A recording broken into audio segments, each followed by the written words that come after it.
Ideal transformer போயிடலாம். Ideal transformer ஒன்று கிடையவே கிடையாது, நாமளா வந்துட்டு அசியூம் பண்றது தான் அது. when the core is infinitely permeable and is lossless அப்படின்னா ஐடியல் டிரான்ஸ்ஃபார்மர் சொல்லுவோம். சும்மா அனாலிட்டிக்கல் பர்பஸ்க்காக இதை நம்ம அசியூம் பண்ணிக்கிறோம். both windings have no resistance and there is no leakage flux. So resistance கிடையாது, லீக்கேஜ் ஃப்ளக்ஸ் கிடையாது, அதனால வோல்டேஜ் ட்ராப்பும் இல்லை அப்படின்றத நம்ம சொல்றோம். அப்ப என்ன ஆகும்னு சொன்னா the induced EMF is equal to the induced voltage அப்படிதானே இருக்கும். ஸோ நம்ம பிரின்சிபல் ஆஃப் ஆப்ரேஷன் என்ன, பிரைமரி சைட்ல வோல்டேஜ் கொடுப்போம். So this voltage is alternating in type. டிரான்ஸ்ஃபார்மர்ல ஏசி சப்ளை தான் கொடுக்குறோம். So it is alternating in type. அப்போ இது சேஞ்ச் ஆகுது இல்லையா, சேஞ்ச் ஆகிட்டே இருக்கு, டைம் வேரிங்கா இருக்கு. டைம் வேரிங்கா இருக்கும்போது it induces a EMF as per Faraday's law. அந்த இஎம்எஃப் வந்து ஒரு ஃப்ளக்ஸை காஸ் பண்ணுது. அந்த ஃப்ளக்ஸ் வந்து இங்க கோர்ல ஃப்ளோ ஆகுது and this flux links with one more coil which is placed nearby to this coil. ரெண்டு காயில் யூஸ் பண்றோம். இங்க இந்த செகண்ட் காயில் இந்த ஃப்ளக்ஸ் கட் ஆகும்போது என்ன ஆகுது, இங்க ஒரு இஎம்எஃப் இன்டியூஸ் ஆகுது. இங்க மாறிட்டே இருக்கு, அப்ப ஃப்ளக்ஸும் நமக்கு வேரிங்கா இருக்கும். அப்ப இங்க இருக்கிற இஎம்எஃப்பும் நமக்கு வேரிங்கா இருக்கும். சப்போஸ் இந்த சர்க்கியூட்டை க்ளோஸ் பண்ணா அப்ப இங்க ஒரு வோல்டேஜ் நமக்கு அப்பியர் ஆகும். அப்ப இந்த வோல்டேஜ் பிரைமரி வோல்டேஜ்னு சொல்றோம். இன்டியூஸ் ஆன இஎம்எஃப் பிரைமரி இஎம்எஃப்னு சொல்றோம். அண்ட் ஃப்ளக்ஸ் அதுக்கப்புறம் செகண்டரி சைட்ல வரும்போது செகண்டரி இஎம்எஃப், செகண்டரி வோல்டேஜ். அப்ப V1 E1, V2 E2. Primary சைட்ல இருக்க கரண்ட் I1, செகண்டரி சைட்ல இருக்க கரண்ட் I2 நம்ம இண்டிகேட் பண்றோம். அண்ட் அதை யூஸ் பண்ணி ஒரு ரிலேஷன்ஷிப்பை டிரைவ் பண்றோம். அத பேரு டர்ன்ஸ் ரேஷியோன்னு சொல்றோம், ஆர் டிரான்ஸ்ஃபர்மேஷன் ரேஷியோ அப்படின்னு சொல்றோம். which is given as E1 by E2 or V1 by V2. And voltage per phase is proportional to number of turns per phase. அப்ப V1 is proportional to N1, V2 is proportional to N2. voltage per turns அப்படின்னு சொல்லுவோம். V1 by N1, V2 by N2 அப்படின்னு சொல்லிட்டு. otherwise இந்த turns ratio A is equal to V1 by V2 சொல்லலாம், அப்படி இல்லைன்னா N1 by N2 சொல்லலாம். Current படி பார்த்தா இன்வெர்ஸ்லி ப்ரொபோர்ஷனலா இருக்கும். ஸோ டிரான்ஸ்ஃபார்மரோட ஆப்ரேட்டிங் பிரின்சிபல்லே அது வந்துருது. என்னன்னு சொன்னா KVA or VA in primary should be equal to VA in secondary. வோல்டேஜையோ கரண்ட்டையோ லெவலையோ மட்டும்தான் சேஞ்ச் பண்ணுமே தவிர எனர்ஜியை சேஞ்ச் பண்ணாது, ஃப்ரீக்வன்சியை சேஞ்ச் பண்ணாது transformer. So energy is transferred மட்டும்தான் டிரான்ஸ்ஃபார்மர்ல. அதனாலதான் அதுக்கு பேரு டிரான்ஸ்ஃபார்மர்னே சொல்றோம் நம்ம. ஸோ ஃப்ரீக்வன்சியும் பவரையும் சேஞ்ச் பண்ணாது இல்லையா. அப்ப VA பிரைமரி சைட்ல இருக்கிறதும் செகண்டரி சைட்ல இருக்க VAவும் சேமா இருக்கும். அப்போ V இன்க்ரீஸ் ஆச்சுன்னா I டிக்ரீஸ் ஆகும் பிரைமரி சைட்ல, அதே மாதிரிதான் செகண்டரி சைட்லயும். அப்படின்னா டர்ன்ஸ் ரேஷியோ வந்து இன்வெர்ஸ்லி ப்ரொபோர்ஷனல் டு கரண்ட் வந்துடும். So A is equal to V1 by V2 or I2 by I1, which in turn is equal to N1 by N2 turns ரேஷியோன்னு சொல்லுவோம். But இந்த turns ratio வந்துட்டு கன்வென்ஷனலா use பண்ணிட்டு இருந்தது. But இன்னமும் நிறைய text புக்ல இதுதான் கொடுத்துருக்காங்க. ஆனா இப்போ யூஸ் பண்றது வந்து இதுதான், இந்த ஸ்டாண்டர்ட் தான் நம்ம இப்போ யூஸ் பண்றோம். So transformation ratio, transformer ratio அப்படின்னு மாத்திட்டாங்க. டர்ன்ஸ் ரேஷியோன்னு சொல்றது கிடையாது. இப்போ டிரான்ஸ்ஃபர்மேஷன் ரேஷியோ, டிரான்ஸ்ஃபார்மர் ரேஷியோ அப்படின்னு சொல்றோம். And denoted by K. இங்கே நான் இந்த நோட்ஸ் ஃபுல்லா Kன்ற டேர்ம் யூஸ் பண்ணியிருக்கேன். ஏன் வந்துட்டு சில நோட்ஸ்ல ஏன் யூஸ் பண்ணிருப்பாங்கன்னா K வந்து கப்ளிங் கோஎஃபிஷியன்ட்க்கு யூஸ் பண்ணிருப்பாங்க, அதனால ஏன்ற டேர்ம் யூஸ் பண்ணிருப்பாங்க. பட் நான் இங்க K தான் எடுத்திருக்கேன். என்டையர் நோட்ஸ் ப்ராப்ளம் எல்லாத்துக்குமே K தான் போட்டிருக்கேன். அண்ட் இது வந்து V2 by V1 தான் நம்ம டிஃபைன் பண்றோம். அதாவது secondary voltage by primary voltage தான் டிஃபைன் பண்றோம், which is again equal to N2 by N1. Okay, so இது மாதிரி கன்ஃபியூஷன் வந்து நீங்க நிறைய புக்ஸ் படிக்கும் போது உங்களுக்கு தெரியும். கொஞ்சம் பழைய புக்ஸ் படிச்சீங்கன்னா அதுல எல்லாத்துலயுமே turns ratio N1 by N2 தான் போட்டிருப்பான். ரீசெண்டா இருக்கிற புக்ஸ் எடுத்து படிச்சீங்கன்னா, ரீசெண்டா பப்ளிஷ் ஆன புக்ஸ் படிச்சீங்கன்னா டர்ன்ஸ் ரேஷியோ வந்துட்டு N2 by N1 போட்டு தான் ப்ராப்ளம்ஸ் போட்டிருப்பான். ஸோ பிஎல்டில எந்த கன்வென்ஷன் தான் ஃபாலோ பண்ணிருப்பாங்க. அதே நீங்க வந்துட்டு நகரத் கோத்தாரி எடுத்தீங்கன்னா இந்த கன்வென்ஷன் ஃபாலோ பண்ணிருப்பாங்க. ஆனா இது கன்ஃபியூஷனா இருக்கு இல்லையா, இதை வந்து தீக்கிறதுக்காக IEEE ஸ்டாண்டர்டே செட் பண்ணியிருக்காங்க. எப்படி எடுக்கணும் கேன்னு சொல்லிட்டு. So K should be taken as HV side voltage divided by LV side voltage அப்படின்னு சொல்லி ஒரு ஸ்டாண்டர்டை சொல்லியிருக்காங்க. ஆனா நிறைய பேர் இன்னும் நிறைய ஆத்தர்ஸ் வந்து அந்த மாதிரி மாத்தல. ப்ராப்ளம்ஸ் கூட இதை வச்சுதான் போட்டுட்டு இருக்காங்க. சரியா? ஸோ இதை பார்த்து நம்ம எடுக்கணும். டர்ன்ஸ் ரேஷியோ எப்படி எடுக்கிறோமோ அதுக்கேற்ற மாதிரி நிறைய உள்ள நமக்கு சேஞ்ச் ஆகும். அதை பார்த்து படிங்க. அதுக்கு அதை மென்ஷன் பண்ணி சொல்லிட்டு இருக்கேன். வேற என்ன இல்லை தெரிஞ்சுக்கணும், இஎம்எஃப் ஈக்குவேஷன். ஸோ இது இம்பார்ட்டன்ட் இல்லையா? ஃபாரடேஸ் லால இருந்து தான் வரும் அது. ஆக்சுவலா இதுக்கு முன்னாடி ஒரு 2-3 ஸ்டெப் இருக்கு. ஃபாரடேஸ் லால இருந்து தான் நம்ம இது எழுதுறோம். ஃபாரடேஸ் லா என்ன சொல்லுது? Induced EMF is equal to minus n into d∅dt அப்படின்னு சொல்லுது. ஃப்ளக்ஸ் எந்த அளவுக்கு சேஞ்ச் ஆகுதோ அந்த அளவுக்கு இஎம்எஃப் இன்டியூஸ் ஆகும் அப்படின்னு சொல்லுது. ஸோ அதுல இருந்து வந்த ஒரு டெரிவேஷன் தான் அது. √2 f into n1 into 5 max or 4.44 f into n1 into 5 max.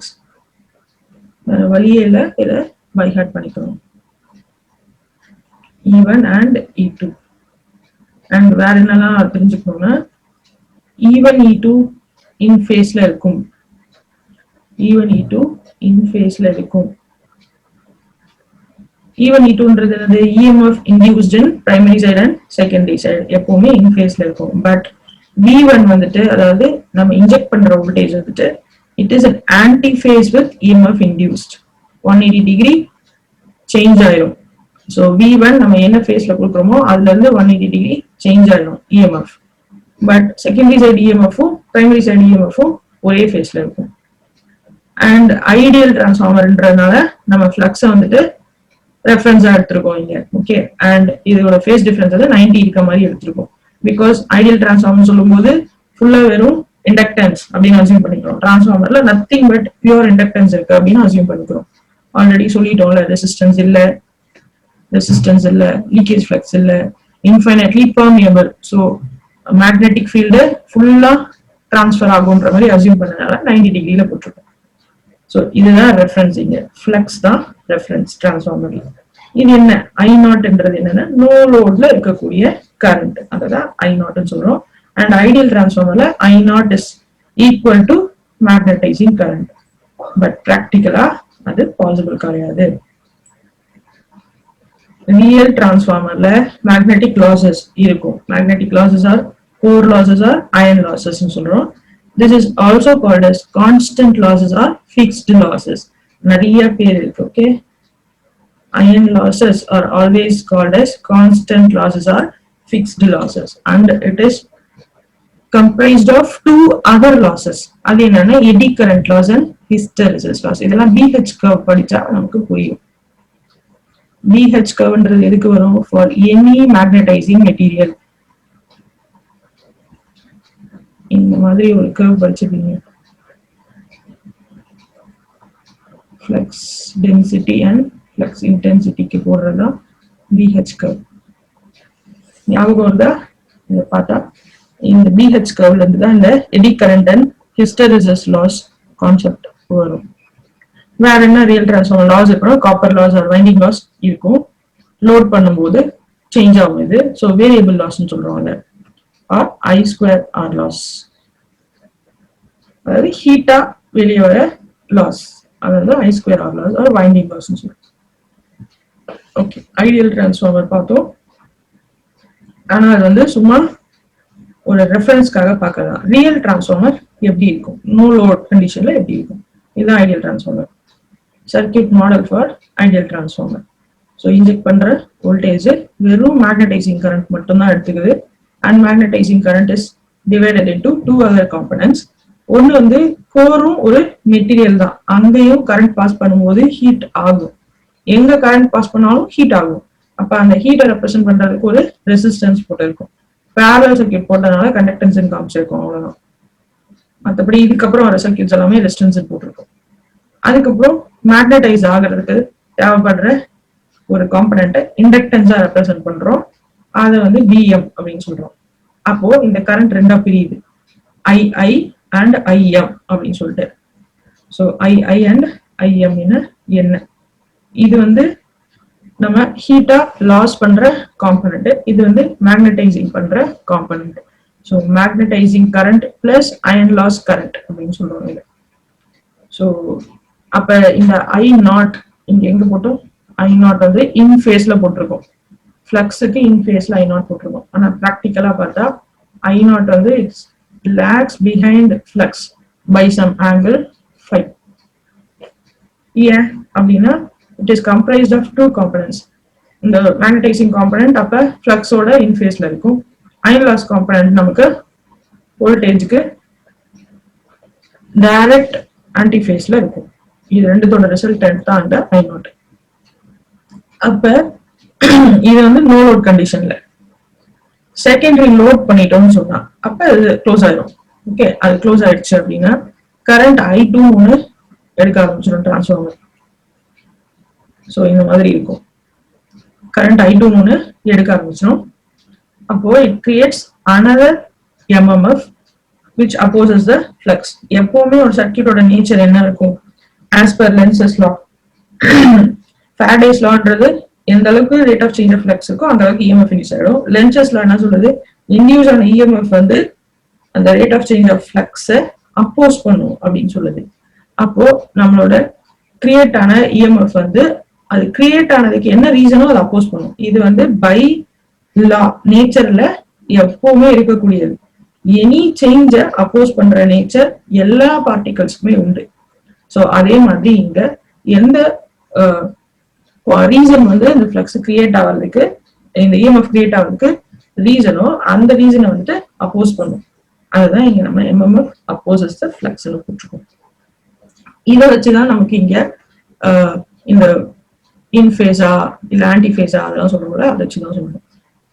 But this phi should be maintained, this flux தான் நிறைய இடத்துல இப்படி போட்டிருப்பேன்.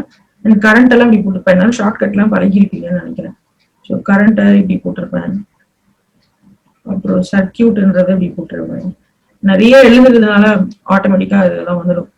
அதுக்கப்புறம் வைண்டிங் அப்படின்றத இப்படி போட்டிருப்பேன் ஷார்ட்கட்ல. பிரைமரி செகண்டரி அதெல்லாம் ஷார்ட்கட்ல போட்டிருப்பேன். வேற என்ன எனக்கு தெரிஞ்சு, எனக்கு இதான் ஞாபகம் வருது டக்குன்னு. ஈக்குவலண்ட் அப்படின்றத இப்படி மென்ஷன் பண்ணிருப்பேன். ஸோ புரியுற மாதிரி தான் இருக்கும், ரைட்டா? இப்போ flux should be maintained to have a balancing circuit. Already flux flow ஆயிட்டு இருக்கு, பிரைமரி செகண்டரி அதை வந்து டிஸ்டர்ப் பண்ண முடியாது. அப்ப அந்த ஃப்ளக்ஸை பேலன்ஸ்டா மெயின்டைன் பண்றதுக்கு செகண்டரி வந்து ஒரு கரண்ட்டை எடுக்க ஆரம்பிச்சோம். செகண்டரி கரண்ட் எடுக்க ஆரம்பிச்சோடனே பிரைமரி சைடும் அப்போ இங்க சப்ளைல இருந்து கரண்ட் எடுக்க ஆரம்பிச்சோம். ஸோ அப்படிதான் இந்த I1ம் I2வும் நமக்கு எக்ஸிஸ்டன்ஸ்க்கு வருது. ஓகே, ஸோ செகண்டரி க்ளோஸ் பண்ண உடனே, அதாவது ஒரு லோடு இங்க போட்டு க்ளோஸ் பண்றோம், லோடிங் த டிரான்ஸ்ஃபார்மர் அப்படின்னு சொன்னா இட் டிராஸ் சம் கரண்ட். எந்த அளவுக்கு லோட் நமக்கு வேரியாதோ அந்த அளவுக்கு கரண்ட் எடுக்கும். இப்ப செகண்டரி சைட்ல இருக்க கரண்ட்டை காம்பன்சேட் பண்றதுக்கு பிரைமரி சைட்லயும் சப்ளைல இருந்து கரண்ட் எடுக்க ஆரம்பிச்சிடும். அப்ப I1 is given as I0 plus I2. I0ன்றது இங்க தேவையான கரண்ட்,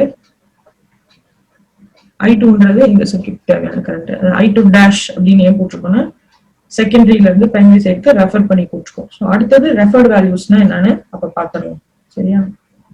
அதுக்கு முன்னாடி ஈக்குவலன்ட் சர்க்யூட். ஸோ இப்போ பிரைமரி சைட்ல நம்ம வோல்டேஜ் இன்ஜெக்ட் பண்ண உடனே நமக்கு ஒரு ஃப்ளக்ஸ் கிரியேட் ஆகுது. அதை இங்க ஷண்ட் பிரான்ச்சா ரெப்ரசென்ட் பண்ணிட்டோம். ஸோ இதெல்லாம் என்னன்னு சொல்லியாச்சு இல்லையா ஆல்ரெடி. கோர் ஹீட் ஆகும்போது ஒரு லாஸ் நடக்குது, அதை வந்து ரெசிஸ்டன்ஸ் ஆகும். கோர் மேக்னடைஸ் ஆகிற காம்பனண்ட்டை பியூர் இண்டக்டன்ஸ் ஆகும் ரெப்ரசென்ட் பண்றோம். And this circuit is totally independent from rest of the circuit.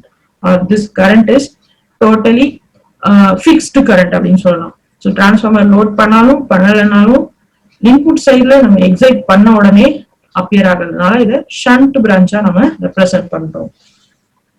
அதுக்கப்புறம் இங்க லோட் பண்ணிட்டோம் அப்படின்னு சொன்னா I2 I1 இருக்கும்னு சொன்னோம். அகெயின் வைண்டிங் வழியா தான் அந்த கரண்ட் ஃபுல்லா பாஸ் ஆக போகுது. அப்ப வைண்டிங்ல இருக்கக்கூடிய ரெசிஸ்டன்ஸ் ஆர் லாஸ் அதை டினோட் பண்றதுக்கு தான் இந்த R1 R2 போட்டிருக்கோம். அண்ட் ஃப்ளக்ஸ் நிறைய இடத்துல லீக்கேஜ் ஆகுது, அதை டினோட் பண்றதுக்கு தான் இங்க இண்டக்டன்ஸ் போட்டிருக்கோம், XL1 and XL2. So resistance, leakage inductance, applied voltage, load voltage, induced EMF in primary, induced EMF in secondary, and N1 is to N2. இங்க வந்து இன்னும் நம்ம ரெண்டு சர்க்யூட்டையும் merge பண்ணல, ஐசோலேட்டடா தான் வச்சிருக்கோம். எலக்ட்ரிக்கலி ஐசோலேட்டட், மேக்னெட்டிக்கலி கப்புள்டு சர்க்யூட்டா தான் வச்சிருக்கோம். இதை அப்ராக்சிமேட் பண்ணும்போது என்ன பண்ண போறோம்னா இந்த எலக்ட்ரிக்கல் கனெக்ஷனை எஸ்டாப்ளிஷ் பண்ண போறோம். இதுவும் அனாலிசிஸ் பர்பஸ்க்காக தான். ஆக்சுவலி இந்த மாதிரி எதுவும் ஒரு இது கிடையாது. ஓகே, மேக்னெட்டிக் கப்ளிங் மூலியமா எலக்ட்ரிக்கல் கனெக்ஷனை அச்சீவ் பண்றோம். ஓகே, ஸோ வேற என்னெல்லாம் இதில் அப்ராக்சிமேட் பண்ணியிருக்கோம்னு பார்த்தீங்கன்னா டோட்டலா இந்த பிரான்ச்சை இந்த சைட் கொண்டு வந்துட்டோம். அதுக்கப்புறம் செகண்டரி சைட்ல இருந்தது எல்லாத்தையும் பிரைமரி சைடுக்கு கொண்டு வந்துட்டோம். ஓகேவா, அண்ட் சும்மா கொண்டு வரக்கூடாதுல்ல, இது டிரான்ஸ்ஃபர்மேஷன்ஸ் வழியா தான் நமக்கு நடக்கணும். டிரான்ஸ்ஃபர்மேஷன்ஸ்னா என்ன, நமக்கு நடுவுல இருந்த அந்த மேக்னெட்டிக் சர்க்யூட்டை இப்போ நம்ம இங்க ரெப்ரசென்ட் பண்ணணும் ஏதோ ஒரு விதத்துல இன்டைரக்டா, அதை இங்க இன்க்ளூட் பண்ணிடுறோம். எப்படி இன்க்ளூட் பண்ணிருக்கோம்னா சி R2 dash X dash V2 dash I2 dash எல்லாமே டேஷ் போட்டு ரெப்ரசென்ட் பண்ணிருக்கிறது எல்லாமே referred values. They are called as referred values from secondary to primary side. So referred values எப்படி represent பண்றோம், actual value divided by k square for resistance, inductance and for resistance and inductance divide by k square. So z க்கும் அப்படிதான் இருக்கும். அப்ப z2 dash போட்டாலும் z2 divided by k square. v2 வந்து divide by k, actual value divide by k. I2 வந்து multiply by k. V can எப்படி வருதோ அதுக்கு ஆப்போசிட்ல வரும் I க்கு. ஓகே, அப்போ இங்க நான் k என்னன்னு வச்சிருக்கேன், n2 by n வச்சிருக்கேன். அதனால எனக்கு டினாமினேட்டர்ல வருது. எப்போ செகண்டரி டு பிரைமரி ரெஃபர் பண்ணும்போது. ஓகே, எல்லாத்தையும் நான் ரைட்ல இருந்து லெஃப்ட்க்கு கொண்டு வந்திருக்கேன். So referring secondary to primary. இது சப்போஸ் நான் ஏதாவது ஒரு காரணத்துக்காக எல்லாத்தையும் பிரைமரி சைட்ல இருந்து செகண்டரி சைடுக்கு கொண்டு போறேன் அப்படின்னு சொன்னா எப்படி வரும்னா R1 dash அப்படின்னு வரணும். Okay, so R1 dash is equal to R1 into k square வரும். X1 dash is equal to அதே மாதிரி X1 into k square வரும். இது எப்போனா பிரைமரி சைட்ல இருந்து செகண்டரிக்கு ரெஃபர் பண்ணும்போது. ஓகே, அப்படியே இதுக்கு ஆப்போசிட்டா வரணும். அப்ப V1 dash கண்டுபிடிச்சா k into V1, I1 dash கண்டுபிடிச்சா I1 divided by k. So கரண்ட்டுக்கு மட்டும் டிஃபரெண்டா இருக்கும், மீதி மூலத்துக்கும் ஒரே மாதிரி இருக்கும். ஓகே, அப்படி வச்சு ஞாபகம் வச்சுக்கோங்க. ஸோ தெளிவா ஞாபகம் வச்சுக்கணும், டிரான்ஸ்ஃபர் பண்றதுன்னா என்ன, வேல்யூஸை டிரான்ஸ்ஃபர் பண்றதுன்னா என்ன. ஏன்னா ப்ராப்ளம்ஸே இதை பேஸ் பண்ணி தான் நம்ம போடுவோம். ஸோ மறுபடியும் இங்க I0 இந்த சைடு நடுவில் அந்த பிரான்ச்சை இந்த சைடு கொண்டு வந்திருக்கோம் அப்படின்னு சொன்னா ஏன்னு சொன்னா இந்த கரண்ட் கான்ஸ்டன்ட் கரண்ட், இது வேரியபிள் கரண்ட். ஸோ இது கான்ஸ்டன்ட் போது it takes very less amount of current from full load. எவ்வளவு வேல்யூ இருக்கும் I0 எவ்வளவு இருக்கும்னு just 4 to 5% of full load current இருக்கும். அவ்வளவுதான் இருக்கும் magnetising current. So V1 equal to V1. இந்த V1 ஆக்சுவலி வந்துட்டு இங்க இருந்த டிராப் பிளஸ் இந்த வோல்டேஜா இருந்திருக்கும். இந்த வோல்டேஜ் தான் E1.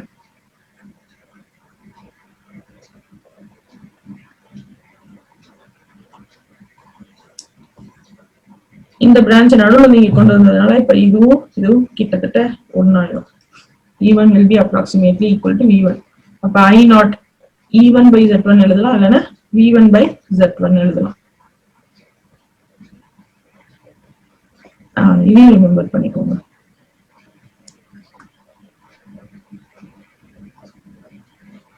I0 is given as cos component of I1. I is given as cos component of I0 and Im is given as sin component of I0. So இது resistor component or real part இல்லையா, Z ஓட real part. அப்ப cos phi 0 ஆயிடும். இது வந்து Z ஓட imaginary part. அப்ப sin phi 0 ஆயிடும். Phi 0ன்றது என்ன, just power factor angle. and இதுக்கு இன்னொரு நேம் இருக்கு, iron loss current or iron loss component, otherwise what full component? Heat produce பண்ற component. இது magnetizing component.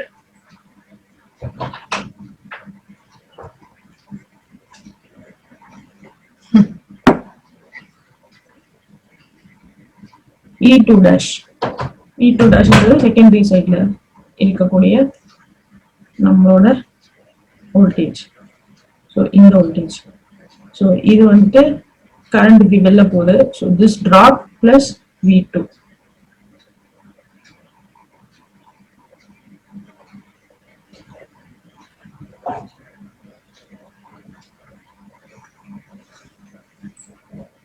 And இது தெரிஞ்சுக்கணும் இல்லையா, total resistance and reactance. இப்போ பிரைமரியில R1 இருக்கு, செகண்டரி சைடு பிரைமரிக்கு ரெஃபர் பண்ணியாச்சு. அதே மாதிரி பிரைமரியில XL1 இருக்கு, செகண்டரி சைடு பிரைமரிக்கு ரெஃபர் பண்ணியாச்சு. ரெண்டுத்தையும் சேர்த்து எழுதுனா டோட்டல் ரெசிஸ்டன்ஸ் அண்ட் ரியாக்டன்ஸ் கிடைச்சிடும். ஸோ R01 அப்படின்னு போட்டா ரெஃபர் டு பிரைமரி சைடு, எல்லாத்தையும் பிரைமரி சைடுக்கு ரெஃபர் பண்ணிருக்கோம். R02 X02 போட்டா எல்லாத்தையும் செகண்டரி சைடுக்கு ரெஃபர் பண்ணிருக்கோம். செகண்டரி சைடுக்கு ரெஃபர் பண்ணும்போது பாருங்க, செகண்டரி ரெசிஸ்டன்ஸும் இண்டக்டன்ஸும் டேஷ் கிடையாது, பிரைமரி சைடு ரெசிஸ்டன்ஸ்க்கும் இண்டக்டன்ஸ்க்கும் டேஷ் போட்டிருக்கோம். அண்ட் அதை வச்சுட்டு டோட்டல் இம்பிடன்ஸ் ரெண்டு சைடும் எழுதலாம். கொஞ்சம் மியூட் பண்ணுங்க ஜெயச்சந்திரன், மியூட் பண்ணுங்க. Yes ma'am, recorder. ஓகே.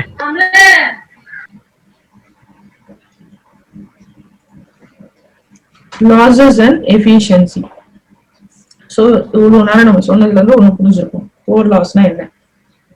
ரெண்டு காம்பனன்ட் இருக்கு. ஸோ PI இல்லைன்னா WI. சில புக்ஸ்ல P கொடுத்துருப்பாங்க, சில புக்ஸ்ல W கொடுத்துருப்பாங்க. எது வேணா ஃபாலோ பண்ணிக்கோங்க. So hysteresis loss, eddy current loss. Hysteresis loss is given as KH into DM power 1.6 into F. அப்போ hysteresis loss வந்து முக்கியமா பார்க்க வேண்டியது என்னன்னா 1 power 6 times of maximum flux density or flux. It depends on flux density or flux. இதுதான் BH curve னு சொல்றேன். BH curve ல இருந்து hysteresis loss find out பண்ணனும்னு சொன்னேன். And is proportional to F. Okay, but eddy current loss வந்து proportional to F square. And சில புக்ல வந்து இங்க T square கூட கொடுத்திருப்பாங்க எக்ஸ்ட்ராவா. நாம இங்க T square வந்து கான்ஸ்டன்ட் KE ல இன்டியூஸ் பண்ணிட்டோம் அப்படின்றத எடுத்துக்கலாம், இல்ல T square தனியா போனாலும் கொடுக்கலாம்.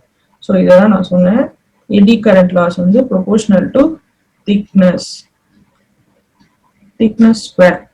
அப்ப இந்த திக்னஸை கம்மி பண்ணா எனக்கு இந்த லாஸ் கம்மியாகும். அதுக்காக தான் நான் என்ன பண்றேன், லேமினேட் பண்றேன். இந்த ரெண்டு ஃபார்முலாவும் கண்டிப்பா 1 மார்க்ல கேக்குறாங்க. அட்லீஸ்ட் டைரக்ட் ஃபார்முலாஸ் ஆச்சும் கேக்குறாங்க, ஆர் ப்ராப்ளம்ஸ் கேக்குறாங்க. Second loss copper loss. So copper லாஸ்ன்றது பிரைமரி சைட்ல இருக்கக்கூடிய I ஸ்கொயர் பிளஸ் செகண்டரி சைட்ல இருக்கக்கூடிய I ஸ்கொயர் ஆர் லாஸ் அப்படின்னு எழுதணும். அப்படி இல்லைன்னா இந்த ரெண்டு ஃபார்முலா பிடிக்கலாம். ஈக்குவலன்ட் ரெசிஸ்டன்ஸ் தெரிஞ்சா, பிரைமரி சைட்ல ரெஃபர் பண்ண ஈக்குவலன்ட் ரெசிஸ்டன்ஸ் தெரிஞ்சா, so I square R in primary அப்படின்னு எழுதிடலாம். இல்ல எல்லாத்தையும் செகண்டரி சைடுக்கு ரெஃபர் பண்ணிருக்கோம்னு சொன்னா I2 ஸ்கொயர் இன்டு R02 அப்படின்னு எழுதணும். ஏன் இங்க ஒரு சைடு தானே ரெஃபர் பண்ணணும், செகண்டரி டு பிரைமரி தானே எப்போதும் பண்ணணும், பிரைமரி டு செகண்டரி பண்ணணுமா அப்படின்னு கேட்டா சில இடத்துல பண்ணணும். அது என்னன்னு சொல்லி நம்ம டெஸ்ட் பார்க்கும்போது பண்ணலாம், OC டெஸ்ட் SC டெஸ்ட் பார்க்கும்போது புரியும். இந்த பாயிண்ட் ஆல்ரெடி சொல்லிட்டேன் இல்லையா, no load current I0 which will be approximately equal to 5%. Suppose ப்ராப்ளம்ல உங்களுக்கு ஃபுல் லோட் கரண்ட் மட்டும் கொடுத்துருக்காங்க, ஆனா I0 கால்குலேட் பண்ணணும், I0 கொடுக்கல அப்படின்னு சொன்னா ரஃபா 5% ஆஃப் ஃபுல் லோட் கரண்ட் எடுத்து ப்ராப்ளம் ப்ரொசீட் பண்ணுங்க. ரைட்டா? அதுக்கப்புறம் இது ஒரு இம்பார்ட்டன்ட் கான்செப்ட் இருக்குங்க. இந்த ஃபுல் கான்செப்டுமே இம்பார்ட்டன்ட் தான் எஃபிஷியன்சி கால்குலேட் பண்றது. ஸோ யூஸ்வலா operating current or secondary side current வந்து ஃபுல் லோட் கரண்ட்டுக்கு ஈக்குவலா இருக்கணும். ஆனா அப்படி இல்லைன்னு சொன்னா X into IFL இருக்கும். அந்த Xன்றது என்னன்னா fraction of full load current at which the transformer is operating. It should be between 0 and 1. Okay. So எந்த அளவுக்கு ஃபுல் லோட்ல ஆப்ரேட் ஆகுது. ஃபார் எக்ஸாம்பிள் டிரான்ஸ்ஃபார்மர் பொறுத்த வரைக்கும் இப்போ டிஸ்ட்ரிபியூஷன் டிரான்ஸ்ஃபார்மர்லாம் கான்ஸ்டன்ட் லோட் கிடையாது. ஒரு சமயத்துல ஃபுல் லோட்ல ஆக்ட் ஆகும், ஒரு சமயத்துல ஹாஃப் ஃபுல் லோடு தான் இருக்கும், இல்ல ஒரு சமயத்துல 3/4 ஃபுல் லோடு இருக்கும். அப்ப வந்து நமக்கு எப்போதுமே செகண்டரி கரண்ட் வந்து ஒரே மாதிரி இருக்கும்னு சொல்ல முடியாது. அதனாலதான் இந்த எக்ஸ் இன்டூ ஐ ஃபுல் லோடுன்னு போட்டிருக்கோம். இப்போ ஐ ஃபுல் லோடுனா என்னன்னு சொன்னா நம்ம ரேட் பண்ணிருப்போம் இல்லையா, இந்த அளவுக்கு எனக்கு கரண்ட் இந்த டிரான்ஸ்ஃபார்மர் எடுக்கும்னு ரேட் பண்ணிருப்போம். அதை தான் நான் ஐ ஃபுல் லோடுன்னு சொல்றேன். செகண்டரி சைட் ரேட்டிங்கை தான் நான் ஐ ஃபுல் லோடு அப்படின்னு சொல்றேன். ஸோ அதை வச்சுட்டு எஃபிஷியன்சி எப்படி எழுதுறோம்னு பாத்துக்கலாம். இங்க so efficiency is normally given as output power by input power.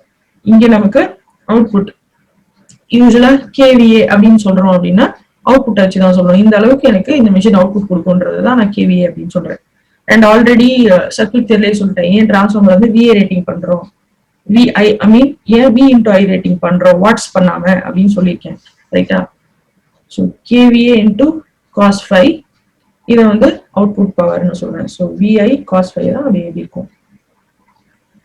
Divided by input divided by output plus losses. அதாவது இன்புட் அவுட்புட் பிளஸ் லாசஸ். ஏன்னா லாஸ் ஆயிட்டு மீதி தான் அவுட்புட்டா போகுது. So input power can be written as output plus losses. And எல்லா டைமும் இந்த கேவிஏ ஃபுல் லோடு கேவிஏ தேவையில்ல. அப்போ எக்ஸ் இன்டூ கேவிஏ அப்படின்னு கூட நான் அதை எழுதலாம்.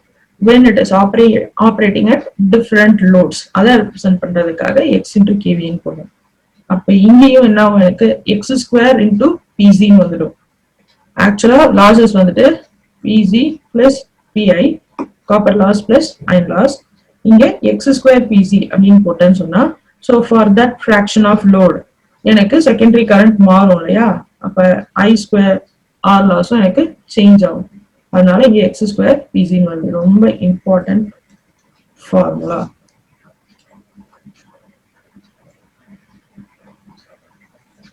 அண்ட் இதுதான் எஃபிஷியன்சியோட ஃபார்முலா. இதுல இருந்து மேக்சிமம் எஃபிஷியன்சி எனக்கு எப்ப கிடைக்கும் அப்படின்னா, இந்த டினாமினேட்டர் வந்து எனக்கு எப்ப மினிமமா இருக்கும் அப்படின்னு ஏதாவது கெஸ் பண்ண முடியுமா?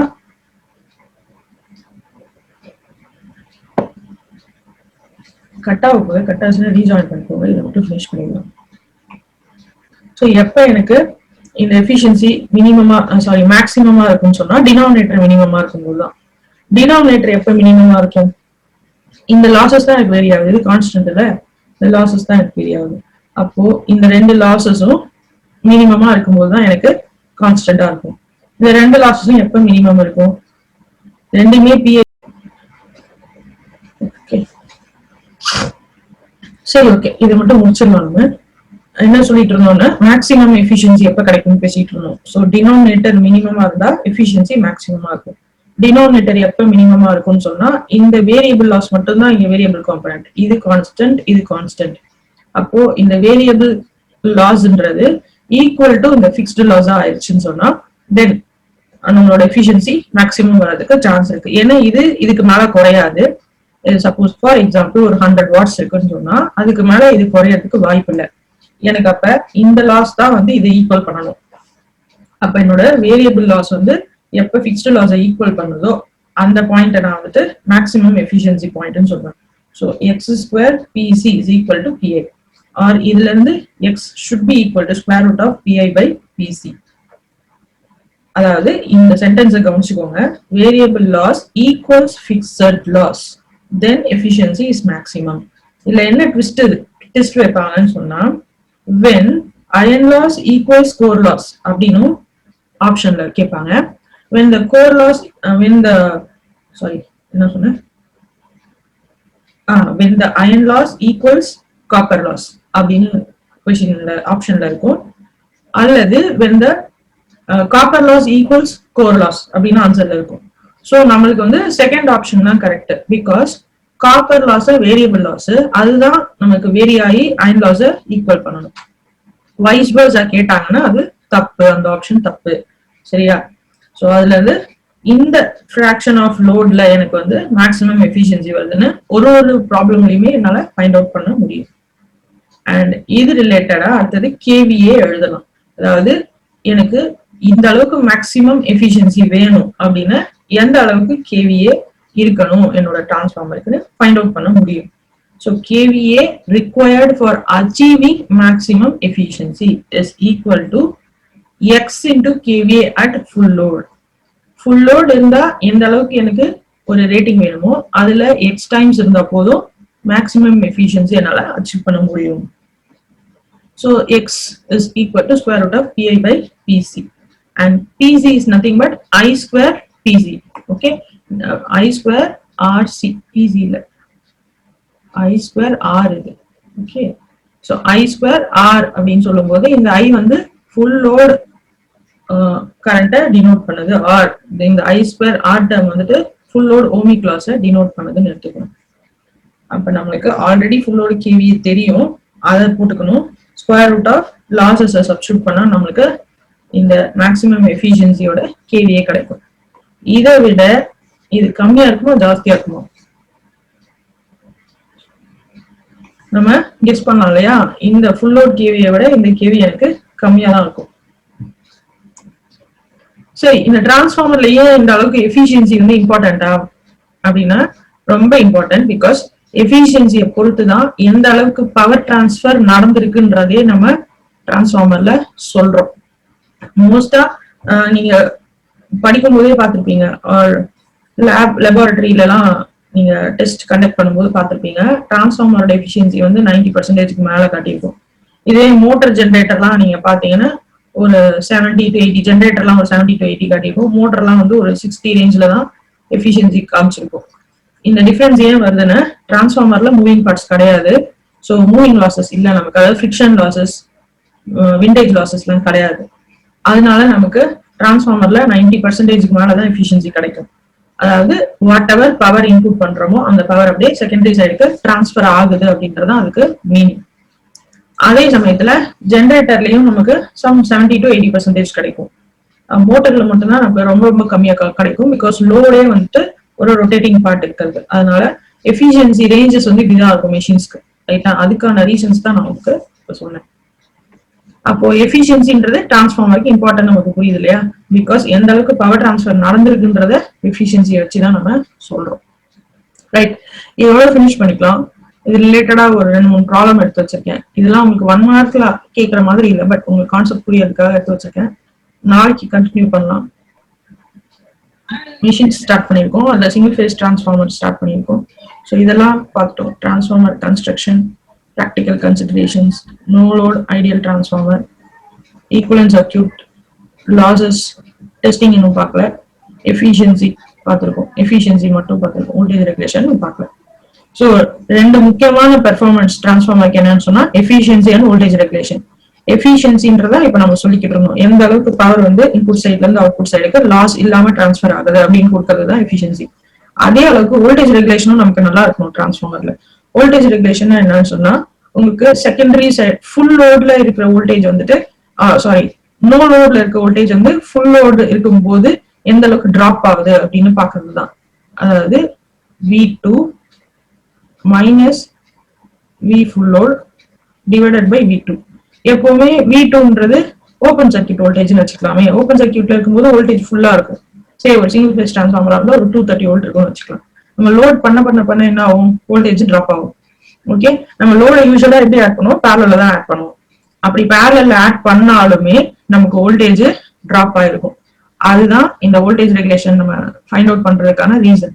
எந்த அளவுக்கு எனக்கு கடைசி லோடு வரைக்கும் வோல்டேஜ் மெயின்டைன் ஆகுதுன்றதான் வோல்டேஜ் ரெகுலேஷன். நம்ம இப்ப வீட்டுல எல்லாம் சொல்றோம் இல்லையா, திடீர்னு பவர் ப்ராப்ளம் எல்லாம் இருக்கும்போது டிவைஸ் எல்லாம் அப்நார்மலா ஒர்க் பண்ண ஆரம்பிக்கும். ரெகுலேஷன், வோல்டேஜ் ரெகுலேஷன் இல்ல, கம்மியா இருக்கு அப்படின்னு சொல்றோம். அப்போ நான் யூசர் வந்து எண்ட் யூசர்னு வச்சுக்கலாம். ஃபர்ஸ்ட் யூசருக்கு கிடைக்கிற அந்த 230 வோல்ட் 100வது யூசரான எனக்கும் கிடைச்சிச்சுன்னா வோல்டேஜ் ரெகுலேட் ஆயிருக்குன்னு அர்த்தம். பட் ஃபர்ஸ்ட் யூசருக்கு கிடைக்கிற அந்த ஃபுல் வோல்டேஜ் 100வது யூசருக்கு கிடைக்கல அப்படின்னு சொன்னா வோல்டேஜ் ரெகுலேஷன் புவரா இருக்குன்னு அர்த்தம். அப்ப டிரான்ஸ்ஃபார்மரோட வோல்டேஜ் ரெகுலேஷனும் நமக்கு முக்கியமாகுது.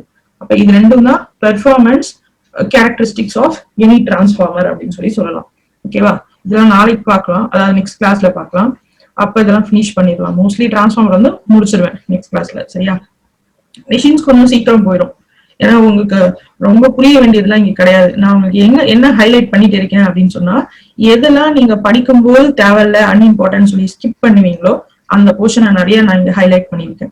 என்ன காம்படிட்டிவ் எக்ஸாம்ஸ்லயும் அந்த போர்ஷன்ல இருந்து தான் 1 மார்க் கொஸ்டின்ஸ் கேட்கறாங்கன்றதுனால அதெல்லாம் ஹைலைட் பண்ணியிருக்கேன். ஸோ என்ன சொல்றேனோ என் மேல ஃபுல் நம்பிக்கை இருந்துச்சுன்னா இதை அப்படியே படிச்சீங்கன்னா மெஷின்ஸ் வந்து அட்டன் பண்ணிடலாம். ரைட்டா? இல்ல நிறைய விட்டு போயிடுச்சு அப்படின்னு நினைச்சீங்கன்னா ஃபுல் டீடைலா ஏதாவது ஒரு டெக்ஸ்ட் புக் வச்சு படிங்க. ரைட்? ஸோ இன்னைக்கு செஷன் க்ளோஸ் பண்ணிக்கலாம். ஏதாவது கேட்கணுமா?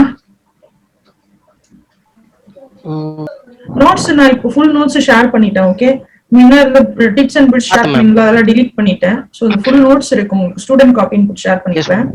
அது எலக்ட்ரிக்கல் மேம் ஒரு டவுட் ஆக்சுவலா, நீங்க electrical machines handwritten notebooks வந்துட்டு ஸ்கேன் பண்ணி அந்த மெட்டீரியல்ஸ் இருக்கு மேம், அது ஃபுல் அது வந்து பிரிண்ட் அவுட் எடுத்தா வந்துட்டு எனக்கு தெரியல, அது பிரிண்ட் அவுட் எடுத்தா வந்துட்டு கரெக்டா வருமா மேம்? அது ஏன்னா ப்ளூ கலர்ல இருக்கு, அது ப்ளூ கலர்ல இருக்கு. ஆனா அந்த அது வந்து மேடிசியோட நோட்ஸ் நினைக்கிறேன். மேடிசியோட நோட்ஸ் எல்லாமே ப்ளூ கலர்ல தான் இருக்கு. அது மாதிரி பிரிண்ட் அவுட் எடுக்க கூடாதுன்றதுக்காக தான் அந்த மாதிரி கொடுத்துருக்காங்க. எடுத்தா நல்லா வராது, உங்களுக்கு சரியா வராது. ஓகே. நெட்ல வேணா நீங்க டவுன்லோட் பண்ணி பாருங்க, வேற ஏதாவது காப்பி கிடைக்குதான்னு. நிறைய போட்டு இருக்காங்க நெட்ல. இதுவும் இருக்கு, மேடிசி நோட்ஸும் இருக்கு, ஏஸ் அகாடமியோட நோட்ஸும் இருக்கு, ஏசிஇ ஏஸ் அகாடமி நோட்ஸ். அது வேணும்னாலும் நான் ஷேர் பண்றேன். ஆனா நிறைய இருக்கும், அதுல ரொம்ப டீட்டெயிலா இருக்கும், கேட் லெவல்ல இருக்கும். அது அதோட ப்ரிப்பரேஷன் ஃபுல்லுமே கேட் லெவல் ப்ரிப்பரேஷனா இருக்கும். நீங்க எல்லாத்தையும் படிச்சு கன்ஃபியூஸ் ஆகாதீங்க. உங்களுக்கு எது தேவையோ அதை மட்டும் தான் நான் உங்களுக்கு கொடுக்குறேன். ஸோ இதை பேஸ் பண்ணி அந்த நோட்ஸ் ரெஃபர் பண்ணி படிங்க, படிக்கிறதா இருந்தா. சரி, ஏதாவது டெக்ஸ்ட் புக் கிடைக்குதா பாருங்க, பிஎல்டிஓ இல்ல பக்ஷி. ஓகேவா? பக்ஷி ஓகே, ஏதோ ஒரு புக் இருக்கணும், அவ்வளவுதான். பக்ஷி கூட ஓகே தான். கூகுள்லயே கூட பக்ஷி பார்ட் ஆஃப் புக் இருக்குல்ல, எல்லா பேஜஸும் இல்லைன்னா கூட பார்ட் ஆஃப் புக் இருக்கும்னு நினைக்கிறேன். கூகுள் ஆன்லைன் இருக்குல்ல, கூகுள் புக்ஸ் இருக்குல்ல, அதுல போய் தேடினீங்கன்னா கிடைக்கும். அது கூட பாருங்க. இல்ல வந்துட்டு ஆர்கே ராஜ்புத் கிடைக்கும்னு நினைக்கிறேன், டவுன்லோடபிள் காப்பி இருந்துச்சுன்னா அது பாருங்க. ஓகே, வேற எதுவும்? ஓகே மேம், நான் மெசேஜ் பண்றேன் மேம் கேட்டுட்டு. சரி, ஏதாவது கேட்கணும்னா இருங்க, இல்லைன்னா லீவ் ஆயிடுங்க.